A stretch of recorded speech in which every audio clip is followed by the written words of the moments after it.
Yeah, so this is my hidey spot now. I was looking for a place that was quiet.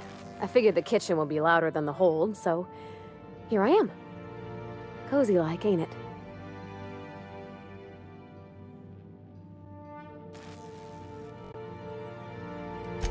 That's in pretty good shape considering how hard Mr. Hawthorne ran it. It's a Yakita LHA 120, A2 model, I'm pretty sure. The Block 2 design scooshed in extra cargo space but didn't change the stock engines. Probably a touch underpowered, huh? Accurate in all particulars. I conclude you are Edgewater's board-certified mechanic.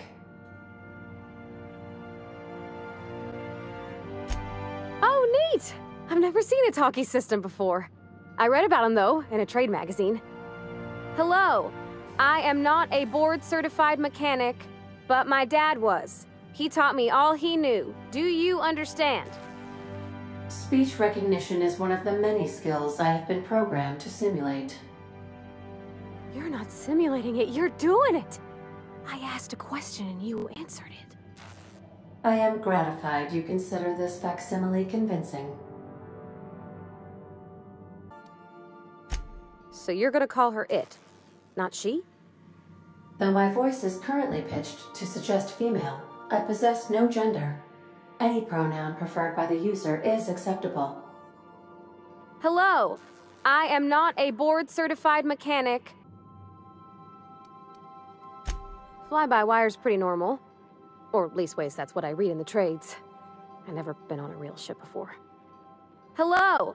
I am not a board-certified mechanic. Your user preferences have been updated, Captain. In the event we are about to crash into an asteroid, I will remain silent. Hello. I am not a board-certified mechanic. I am at your disposal, Ms. Parvati. You will find the technical schematics in the engineer's locker, though I'm afraid Captain Hawthorne has lost the owner's manual. I don't see any holes in the hull. I'll take a good squint at her, make sure everything's tip-top. But I think we're cooking with plasma torches. You can do that, you know. My dad taught me how to make grilled cheese sandwiches with a plasma torch.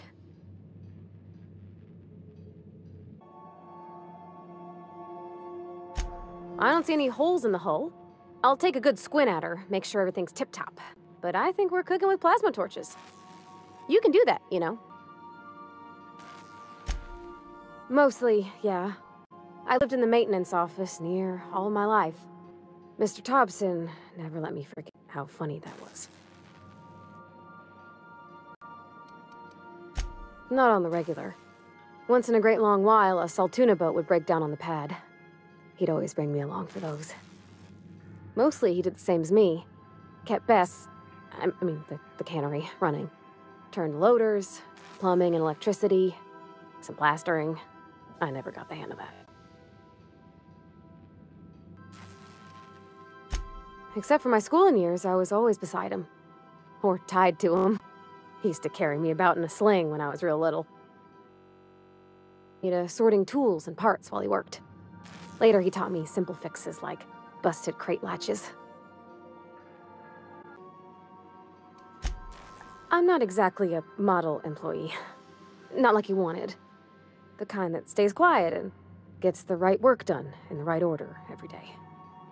It's not normal for anyone to do as their parents. You take a vocational test. That decides your schooling and your career. When I tested out for maintenance, everyone figured it was on account of my dad.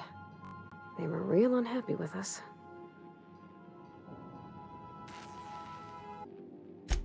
He meant funny as in odd.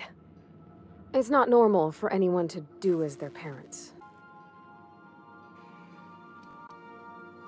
Well, they're powerful good tests. They rattled off this whole list of names who'd worked on them, with fancy bits hanging off them. Doctors and esquires and the thirds. Even if you don't believe they actually catch what everybody's best at, everybody's got to take them, so at least it's fair-ish. Because they were hoping their own kid would get the job and get sent back to Edgewater. When folk go away for schooling, they don't get back to where they begun. Not usually. You go straight to your first job, wherever the company's got an opening. Real smart folk design the tests. They use these things called algorithms. They take into account what fulfills you. If somebody isn't happy in the job they get, it's likely on account of a poor attitude.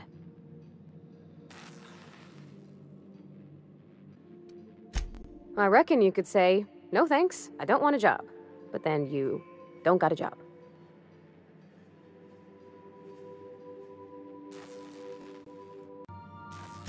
Well, it ain't exactly cruel to have the promise of a paying job.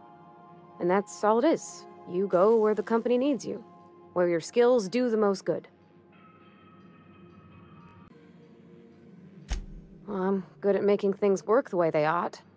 Not so much at doing such to somebody else's schedule. There's times I'm working deep in the guts of a loader, getting it all running perfect. Then I look up to see it's tomorrow, and I've blown another deadline. Anyhow, I was happy to get back home.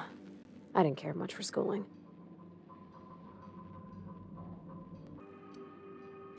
Oh, there were a whole lot of reading, not nearly enough doing.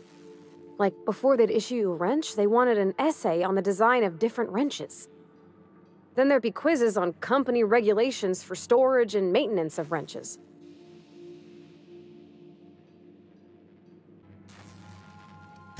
Oh, there were a whole lot of reading, not nearly enough doing. Like, before they'd issue you a wrench, they wanted an essay on the design of different wrenches. Then there'd be quizzes on company regulations for storage and maintenance of wrenches.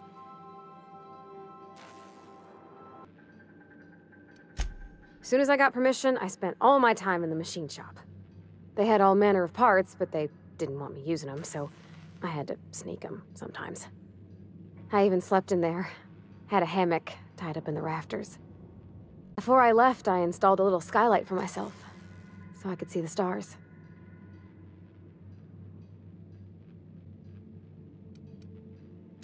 Students bunk 4 to a room. It's supposed to get you used to working as a team.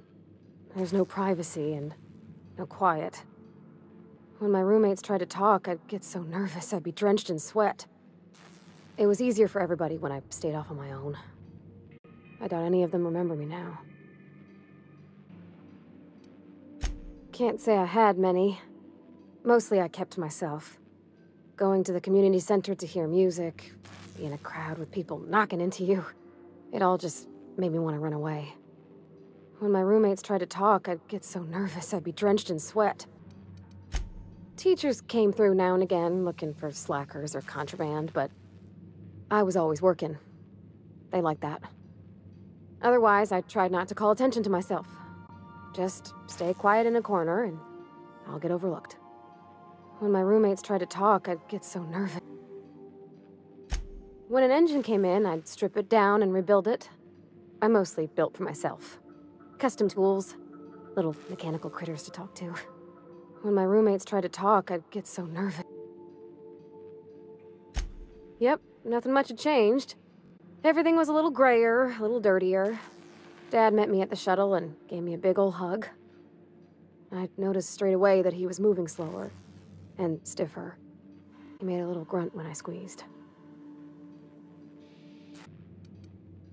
No, but a whole life taking care of Edgewater by his lonesome, working with all kinds of chemicals, it wears on a body. When I left for school, everything got harder for him. I used to help him lift the heavy things, and my hands didn't shake for the fine detail work.